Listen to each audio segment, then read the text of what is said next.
আমাদের মাঝে একটা সুন্দর কথা আছে, বাক্য আছে, সেটা হচ্ছে দিলে পাবে, নিলে যাবে। এটা আপনাদের জ্ঞান গরিমাতে যে যেভাবে বুঝতে পারেন। ব্যাখ্যা করলে অনেক সময় বা অনেক বিস্তারিত বলতে হয়।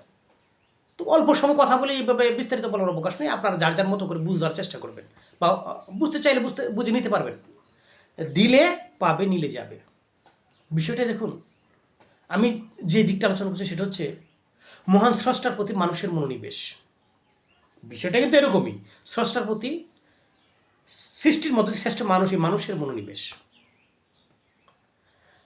এই পৃথিবীর মধ্যে যত ধর্ম আছে, দিন এবং ধর্ম বলতে যা বুঝি আমরা আছে, তো দিন ইসলামের মধ্যে একটা বিষয় আছে স্রষ্টার প্রতি মনোনিবেশের, সালাত। এটা রাত এবং দিবাভাগে 5টা অবস্থান দেওয়া হয়েছে, 5 ভাগে বিভক্ত করা হয়েছে না, এই সালাতের নিয়ম পদ্ধতিটা আলাদা করা হয়েছে। কিন্তু মূলত হচ্ছে স্রষ্টার প্রতি সংযোগ, স্রষ্টার প্রতি মানুষের কীভাবে সংযোগ করতে পারে, এই একটা বিষয় এখানে উল্লেখ করা হয়েছে। আর দিন ইসলামের মধ্যে একটা বিশেষ বিষয় আছে, সেটা হচ্ছে রাত্রি ভাগের মনোসংযোগ, স্রষ্টার প্রতি মনোসংযোগ। কারণ মহান স্রষ্টা এভাবে বলেছেন, ওয়াইলা রব্বিকা ফারগাব, রবের প্রতি মনোনিবেশ। তো আমরা সালাদকে যেভাবে ব্যবহার করি, কিন্তু আমি যে সরল বুঝতে দেবো সেটা হচ্ছে মহান স্রষ্টার মনোসংযোগের একটা বিশেষ দিক এখানে ফুটে উঠেছে সালাতের মধ্যে।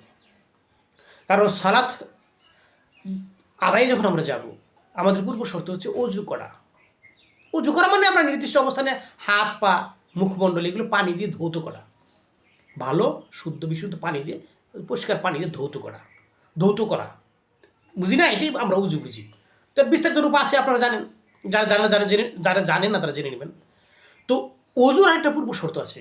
যেমন বললাম, আপনি সালাতে বা মনোসংযোগে যাবেন, স্রষ্টার সংযোগে যাবেন, যাওয়ার আগে আপনাকে উজু করতে হবে। তো এটা পূর্ব শর্ত। তো অজুর একটা পূর্ব শর্ত হচ্ছে, সেটা হচ্ছে পবিত্রতা।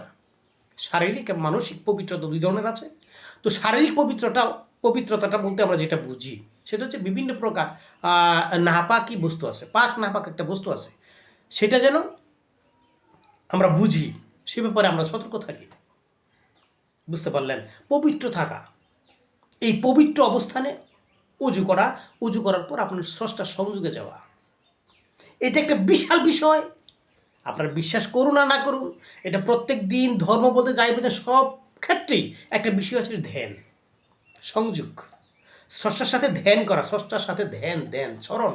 ধ্যান মানে তার স্মরণে নিরিবিলি বা নির্জন একটা স্থানে আপনি বসবেন, বসে তার নাম স্মরণের মাধ্যমে, তার নিবেদনের মাধ্যমে